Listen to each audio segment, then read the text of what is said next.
Hello, I am Rob. And I'm Rob. And welcome to Impossible Mission. And today we're talking about horror, but not broad things in horror, because that would be basically a 7-hour-long episode, and I'm not editing that. Shut up, you can edit it. Instead, talking about a specific thing in horror, which you'd think it'd be more common than it actually is, but scary games. Yeah, I mean, Halloween is coming up, and the thought struck me, what games can you play at Halloween that would actually be scary? And why would they be scary? Why would you find them scary? Yeah, I mean, when it comes to movies and Halloween, you can say, scary movies to watch at Halloween. Easy list. Yeah. But then you come to video games, and people are going to have stupid things on their list. One of the things they'll probably have on the list is Five Nights at Freddy's. And I'm like, Five Nights at Freddy's isn't scary. Yeah, I think I've become numb to jump scares. I know I'm saying this, I'm setting myself up for somebody to just appear, like, in a carway and scare the bejesus out of me because I'm not paying attention or something. But manufactured ones don't really work for me because there's a pattern to them, a rhythm to them. Yeah. I think Five Nights at Freddy's doesn't quite scale to the laws of that pattern, but still, the timing is there. You know when something's coming. And it's just, once the power of the jump scare has wear off, it's basically just annoying. Yeah.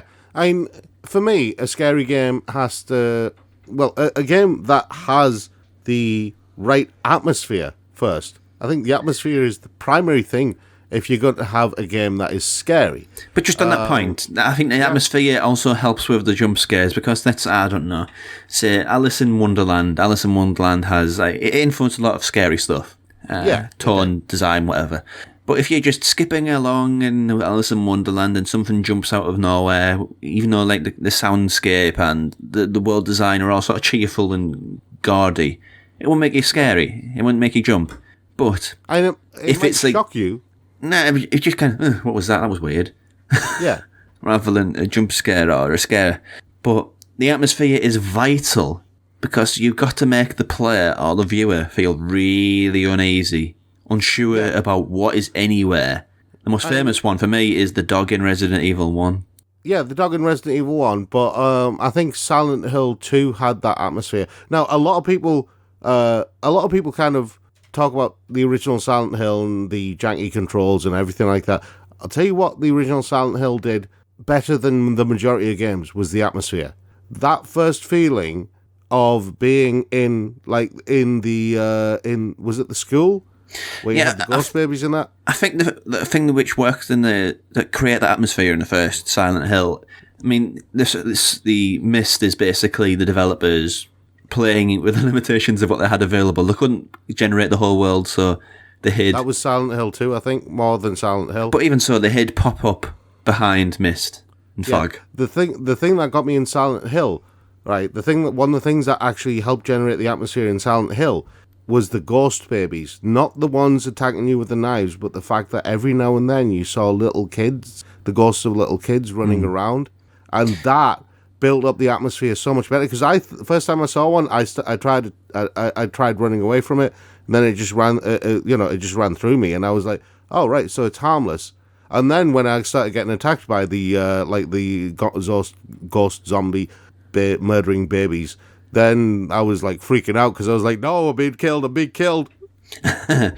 Yeah, but it's the radio in Silent Hill is where the atmosphere comes from.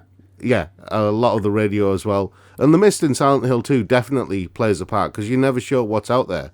Yeah, them two factors between them, it gives you a sense of anything could be anywhere and it could be coming to get you and you wouldn't know until it's on you. Yeah, I know people talk about, PT and the whole endless corridor and it starts changing over time and getting more and more twisted. I can understand it, but it's just kind of derivative as an idea.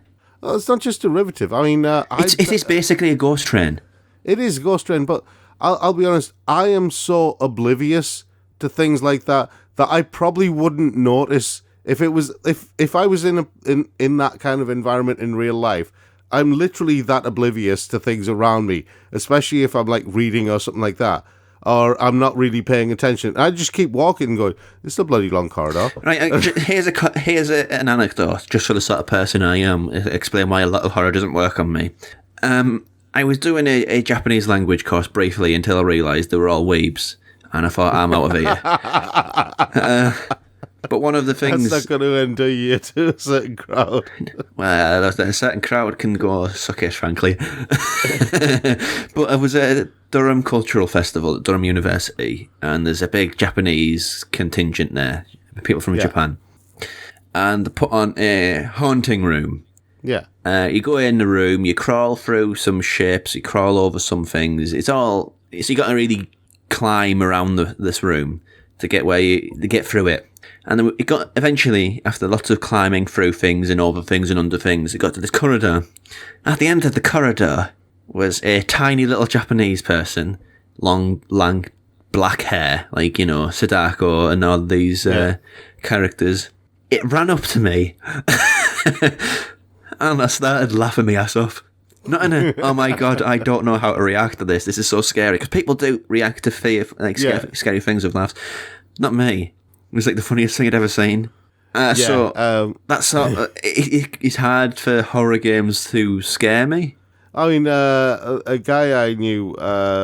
You remember those old haunted houses that used to be at like those static fun fairs and stuff like that? Oh, it's a major thing in America. Those things. Yeah, he actually this happened to him in America because they've got like the actors who jump out as like mummies and skeletons and stuff like that.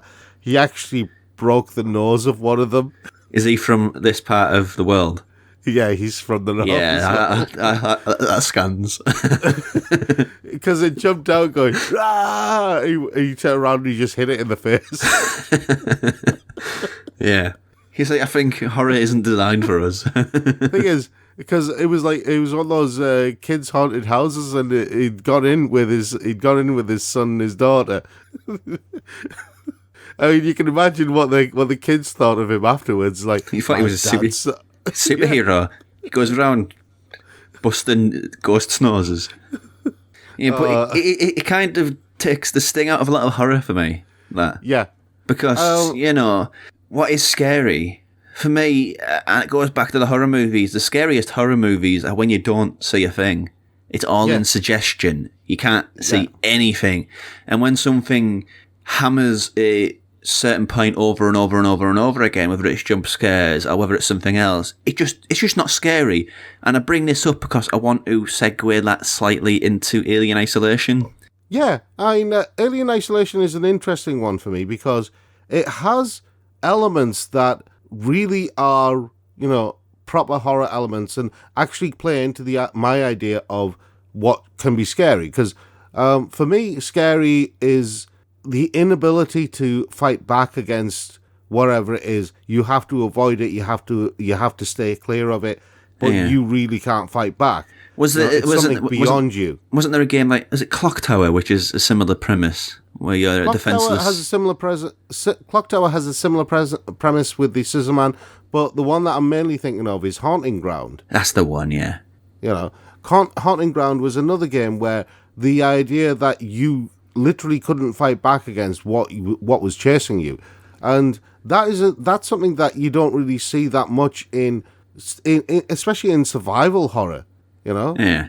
You don't. I mean, there are certain games that play with that idea very well, and there were some bits in Alien Isolation that did it really well. There were some bits in Haunting Ground did it really well. I think the Fatal Frame games do a better job of it, but only because you have the camera obscura in the Fatal Frame games.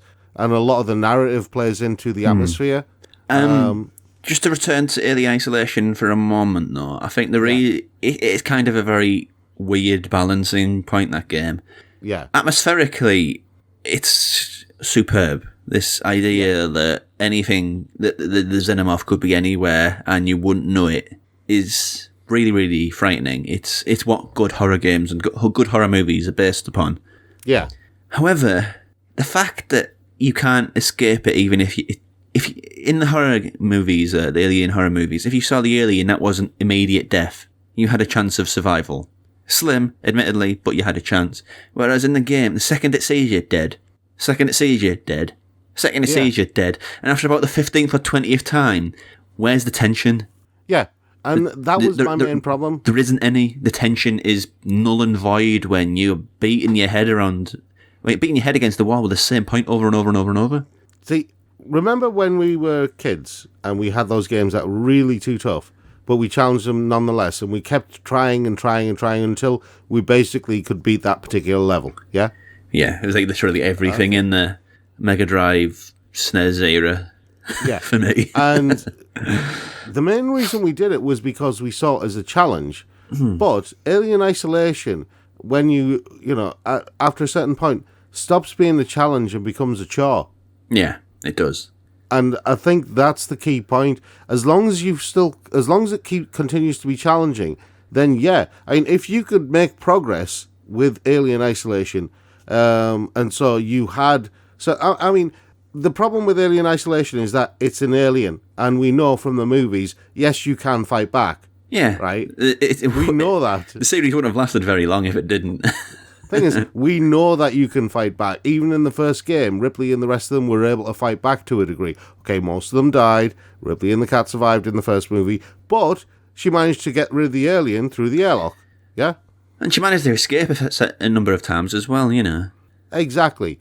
And, you know, that was the same in Aliens. That's been the same in loads of different movies and in the comics as well. So when you are put in a situation where you literally, every time it sees you, you're dead, that's when it starts becoming... You start going, hang on, is this like some weird super alien thing, super xenomorph that I just can't escape from? Why can't I hit it in the face? Why can't I, you know, if a colonial marine can hit it in the face, why can't I grab a lead pipe from somewhere and hit it in the face? Yeah. It's just, tension is key. Yeah. And I think that's also, I have to do this as well. I have to bring up if there's a Geek Show drinking game, it basically is anytime I mention Dead Space. Yeah. So I have to mention Dead Space. I'm sorry. But the thing which makes that an effective horror game is it's the same thing that made Silent Hill an effective horror game. And it's this idea that you are somewhere where your character doesn't belong. Yeah. And you're in this space station, and this space station has been totally taken over. And there's tunnels, there's holes, there's manhole covers, there's rooms, there's all sorts of places where aliens could be hiding. Yeah. And you're not aware of it. And the fact that you're crawling through this space station trying to do menial tasks as you are basically chum for this alien species. You're not a hero, you're not a soldier or anything like that. You're just a guy. That makes it incredibly relatable. That keeps the tension high. That keeps it creepy. Admittedly, the one thing I don't like about Dead Space is they always have the bloody regenerating boss. Do you know what I like about Dead Space? Right? Dead Space to me is kind of the better bits of a good horror movie crossed with Die Hard. Yeah, I guess. Right? It's just a normal guy. He could just be any average Joe, and he's just in a situation where everything is basically gone sideways, and now he's just got to try and make his way out of it as best he can. That's what I like about Dead Space. But I mean, Dead Space is one aspect of this whole idea of a scary game, and you know there are again elements of Dead Space that I do find interestingly scary, and I use that term very specifically. And it's got conceptual horror in there as well, sort of cults and space cults and mind manipulation and all this sort of stuff. See, that's the mind manipulation thing is one of the key things here. One of the things I liked about the Fatal Frame games was the fact that they played on. They didn't play so much on your mental abilities or on twisting the reality in the game or something like that. They did twist the reality in the game, but they told it through the narrative, and it was the things that the game basically led you to through the story that made it scary. I mean, the Fatal Frame 2 is still one of the creepiest games that I've played because you're literally in a deserted village, you know. Yeah. You're in a deserted village and you're trying to find your sister, and there's ghosts everywhere, and some will attack you and some won't, but you're never sure which. And obviously you can fight back with the camera, but do you know how tricky it is to aim a camera at a ghost that's moving around and try and capture it? Tricky, I'd say. Yeah, very. And then, the narrative plays on. But, there are multiple Fatal Frame games. But then leads to this whole kind of subgenre of Japanese horror games with the whole kind of Sadako-type characters and everything like that, of which you have several. There was Forbidden Siren, there were things like Chaos Break, and Obscure. You had others, but there are also some niche ones like Kuon. Now, Kuon, I think, is one of those titles that doesn't get enough love. It's of the same kind of genre as Fatal Frame. It doesn't get any. It's not that it doesn't get any love. It was too obscure and it vanished almost as soon as it appeared for a lot of people. Yeah, it vanished almost as soon as it appeared. But Kuon is one of those games where it is a survival horror game, right? Just on that point, isn't it? Yeah. Wasn't it made by the people who go on to make Bloodborne and Dark Souls? If I remember correctly, From Software. It was From Software. But the thing is, Kuon is based on an ancient type of Japanese horror story called a kaidan. Right? Yeah, very famous. And it's set in the Heian period of Japan. So it's a very period horror. And it's told in a series of chapters. But the interesting thing about Kuon is that it's that environmental horror. It's that, it's told through the narrative like Project Zero's or Fatal Frame. Yeah. For the rest of the world. I keep calling it Project Zero or Fatal Frame. I'm sorry if I keep flip-flopping between the two titles, but give it one title. Yeah, it's Biohazard and Resident Evil, isn't it? Yeah. But the thing is, a lot of the game follows the protagonists as they explore a feudal Japanese manor at night, as well as an old mountainside temple. Now, those immediately are two very, very horror-themed environments to explore. Of course, yeah. And so there's a lot of things that you can do, and From Software really do play with the environment. Yeah, that is an aspect which, I don't know whether it's in Ju-on, or Kuon, sorry. Ju-on's a different thing altogether, that's The Grudge. Yeah. A thing which always works for me in sort of cementing, going back to that idea of you're somewhere where you don't belong. I mean, that is true of Kuon as well. You're in like a haunted mansion. Yeah. That's... you're not supposed to be there. It's the idea of somewhere that's been utterly corrupted. It used to be human, but that's not there anymore. Something else has taken over. Yeah. Which Dead Space does, Silent Hill does, Kuon does, Bloodborne does, loads of things do. Yeah, Bloodborne, for example, I didn't find Bloodborne scary. And I know some people say Bloodborne is a proper horror game. I did not find it scary. It's creature horror, isn't it? Which is different. All the horror monsters like wet dogs and wet crows and wet guys called Gascoigne. Just lots of wet things. Yeah, and that's my big problem with games like Bloodborne. I think that when you gain the ability to not just fight back, but kill the enemy, and then kill multiple of them, and then kill hordes of them, and then kill the bosses, a game stops being scary and becomes just a normal hack and slash game. Yeah, which is segueing on another aspect. There is certain games where they start off scary, and then as soon as you become capable of fighting things off, you aren't even remotely frightened of what's out there. And two contemporary examples are the Resident Evil 2 remake, which, before you're competent, that is a scary-ass game. Yeah, but once you become competent... Nah. And Evil Within, which has an even harsher twist in that regard. Because like the first 2 hours, you are basically a lamb in a field full of wolves. You don't stand a chance. As soon as you figure things out and get the right weapons, you're overpowered. Yeah. And it's the fundamental problem with survival horror. And I think it's why the indie space is become interesting for horror, because they're not really doing survival horror, they're just doing horror. And the core aspect of them is you're somebody, again, using that same analogy, somewhere where you shouldn't be, but you don't have weapons. You don't have a means to defend yourself.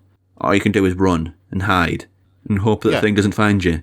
Yeah, it's interesting you say that, because there were a couple of games that I wanted to bring up. The first one, obviously, would be Detention. But can that be scary with its art style? That's always the thing. It's like a 2D art style. It's not really something you can relate to. Yeah, Well, I mean, it's not really something you can relate to, but in the same way that you covered that Coma 2 Vicious Sisters one, Yeah. which is a Korean game, Yeah. which is... that was Japanese. was it Detention Japanese? was Korean. No, Detention's Taiwanese. Yeah, Two Sisters. Coma 2 Oh, no, yeah, you're right. You are right, yeah. Twisted Sisters is Korean. You're right, yeah. The Coma 2 Vicious Sisters is Korean. And the Japanese one that a lot of people go back to repeatedly is Corpse Party. And I've played Corpse Party, and it's not really that scary. If you watched any Japanese anime horror, you'll know that there are certain Japanese horror anime that are, that have definite horror elements, things like Shiki and that. But there are others like Higurashi, which, they try to be horrific, but, it's more... because of the art style and stuff like that. Yeah, it's more kind of a slasher horror type thing. Well, I said splatter, but yeah, slasher, splatter. They're both of the same world. Everyone kind of goes Higurashi is scary, and Also, I will say this: Japanese splatter horror is not scary at all, and if you think it is, come on. We obviously haven't seen Ichi the Killer. I was going with, I can't remember the name of the guy, but he did Helldriver and Tokyo Gore Police. I can't remember his name. Yeah. He is not a scary individual. He is a nuts individual who likes gore. No, he's not. But I mean, the thing is, it does lead me on to a different type of horror game, which is the psychological horror. And Red Candle Games, the guys who did Detention, if I remember rightly, they did another horror game, which is called Devotion. And Devotion is really interesting from its perspective of a guy who's beginning to show signs of serious mental illness because his career stagnated, his family's finances are deteriorating, and the story's told through him discovering bits about his apartment complex and the place where he lives, and he's going through that repeatedly over and over again in a very similar way to PT, but things start revealing themselves, and the actual true horror of what's happened in there starts revealing itself as you explore more. Yeah. But at the same time, your mental state as the character starts deteriorating as well as you rediscover the things that you've purposefully forgotten. Yeah, I can understand sort of that as a storytelling device, but I find it kind of cheap how some horror games use mental health as a way, or a vehicle to make things scarier. So, you don't know whether he's losing his mind or not. Ooh, spooky. Yeah, that's kind of condescending in today's age, isn't it? I think it's how it's done. See, this is the thing. How it's applied is for me more important than what it's using. Because but you can't evade that point, can you? That you can't evade that point. Using mental health as a vehicle for horror is kind of cheap. But I think tarring all games with that, I think, is... but I'm tarring most. There's exceptions to the rule, obviously, but most are cheap. Yeah, but that's why I picked Detention in particular. Yeah. Because Detention actually does it quite well. And I think one of the reasons it does it is because it doesn't take the Western approach to mental health. It doesn't turn around and say that mental health is this big thing that we're going to use because because a lot of people can relate to this or anything like that. It just says this is the situation. This is what you have to deal with. Well, a lot of people use schizophrenia without understanding what it actually is, and it's not cool. Yeah, I mean, in the case of Detention, it doesn't actually explain what the mental health issue is, and whether it's supernatural in cause or not. It just shows a descent into, into just mental ill health. Is that what it's called? That'll do. Yeah. Descent into madness, whatever you want to call it. Okay. But I found it interesting that was one way of doing it. But then on the flip side, you got something like Layers of Fear, which showed a very, a kind of alternative way of doing that particular approach. Yeah. But Layers of Fear, again, was one of those ones that's very different to PT. Yeah. Well, as long as it's not just... So basically, you're not just on rails. Yeah. Because that's what PT was. That's what kind of derails the fear factor for me for something like PT. Yeah, that's the thing that annoys me a little bit about some games. I mean, stuff like Fear and that people found scary originally. I don't think you could find scary now, given the games that we've got. It's just really annoying as well. You're climbing up a ladder and an armor jumps out. Yeah. And when people say stuff like, Dying Light or Dead by Daylight... that's scary in the fact that it's just annoying. Yeah. It's annoying. Weapon degradation, it's annoying. So being annoyed is an easy way to get rid of any... if you want to, if you're in a scary situation, just do something that'll annoy you, and there you go. Situation over. See, do you know what what I find interesting, right? Days Gone might have been a scarier game if we'd never had what was that game? Chop Till You Drop, whatever it's called. Dead Rising. Dead Rising. If we'd never had Dead Rising and the whole and its Muso game mechanics, where you basically just take on hordes of zombies and cut them to pieces with, I don't know, a surfboard with a chainsaw attachment or whatever it was. I can't remember.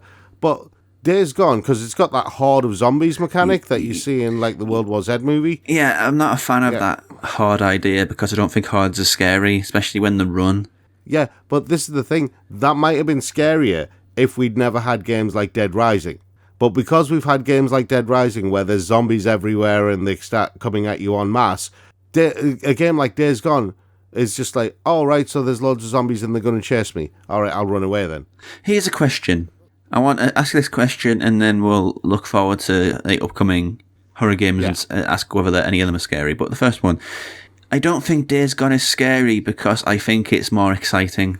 You can... Yeah. It's exhilarating to defend yourself against hundreds and hundreds of these things, but when you don't know what something is, you don't know where it's coming from, and you don't know when it's going to get you, it's not exciting, which is scary. It's the unknown. Yeah. It's the uncanny, which is scary. See, this brings me back to a discussion that you and I had about some horror aspects of horror. And we were talking about domestic horror. And now there's horror in a domestic setting, and there's domestic horror. Yeah. And the two are very different. They sound the same, but they're very different. And you were very clear that when it's horror in a domestic setting, it has to be something horrific, but the setting has to be, suburban. Somewhere that's familiar. Yeah, somewhere that's familiar. And I kind of, I misunderstood what you were saying, and I went off on one about the unnatural becoming natural, which is a very different thing to domestic horror or horror in a domestic setting, right? But those three things that we're talking about there are actually very applicable to video games. Yeah. The unnatural becoming natural is one aspect of horror that I don't think video games really plays on. There's touches of it, but... There's touches of it. I mean, the weird thing is we're seeing this resurgence of Cthulhu-based games, right? Which none of them understand what Cthulhu is. They just think Cthulhu is a cool thing. Yeah, but you have games like The Shore and stuff like that, which play on this whole idea of what Cthulhu is. And, okay, there are horror aspects to it, but I don't really think the game itself is scary. It's basically fear is a contagion. Fear is a contagion that drives you to absolute irreparable madness. Yeah, but it's a tough one because what actually then becomes scary, and how do you apply it in video games? Are any games coming that we can, we might find scary? The Medium is the most immediate upcoming survival horror game, and I'll be honest, that seems like more of a concept to have two worlds together than a concept which would be inherently scary. Yeah. I mean, there's Ghostwire Tokyo. That doesn't seem like it's even remotely horror. I think Shinji Mikami outright said it's not horror. It's more like fantasy, creature fantasy, Japanese creature fantasy. Yeah. I know the new Resident Evil game is supposed to be... I have hopes for it to be scary. Don't think it will be, though. We'll see. There's Amnesia Rebirth. Yeah, I think we've hit on a theme here. Video games just aren't scary. You've got to dig deep to find the genuine ones. Yeah, and the thing is, I wouldn't rely on any of the lists that are out there that tell you that talk about the best horror games and stuff like that. Horror and scary seem to be two very different things when it comes to video games. And also, scary is a deeply personal thing. Yeah. What's scary for you isn't scary for another person. Let me put it this way. A game like Coma, I don't really find it scary. I was more annoyed at the clumsy stealth action than I was... Okay. I mean, you know what I mean, right? I'm more annoyed at the game's mechanics. Well, that goes back to what I said a few minutes ago. Nothing gets rid of fear like being annoyed at something. Whether it's Soma or Alien Isolation, you just get annoyed at this crap, and that's not scary anymore. Give over. Exactly. And I think, do you know, I've noticed something about some of the games that we've been talking about today. A lot, I think part of what makes a game scary is perspective. I think if you're going to go for a horror game, go for a first-person perspective over a third-person one. I think third-person one takes you out of the picture a lot more. It is a distance you can sort of associate, or it's happening to somebody else. It's not happening to me. I'm fine. But first-person, you are in the action. You are right in there. Yeah. Because when you look at games like Fatal Frame and Forbidden Siren, the scariest bits of those games are always in the first-person perspective. Yeah, there's some indie games which are doing interesting things with the first-person horror space as well. Do you know, interestingly, there is a Wii horror game which is surprisingly good. It's called, ironically enough, it's called The Calling. I thought you were going to go with that zombie one, which was a launch game everybody seemed to like. But no, okay, The Calling, and that heard of that one. Yeah, it's surprisingly good, and it's difficult to track down, but if you manage to find it, it's very, very well worth having a look at. I didn't actually expect a horror game that good to make its appearance on the Wii, but it did. Yeah, I think I want to end this episode there, because end on a high note, rather than us calling all horror games kind of, well, not really horrifying, sorry. No, well, they're not. Like we said, perspective is a big thing. And third-person perspective, or even over the shoulder, I don't think lets you be scared. Yeah, first person in the moment. You gotta be right in there. I'm deep up there. It has to be right in your face. Yeah, and right up to the knuckle. Yeah, that's it for this week. Do comment below if you'd like to join our conversation. We'd love to hear from you. If you like the video, give us a thumb, a sub, or a bell, and if you want to support us, then you can check out our Patreon. The details are in the description below. But that's all from Impossible Mission this week. Join us every Thursday for more video game chit-chat. Until next time, happy Halloween.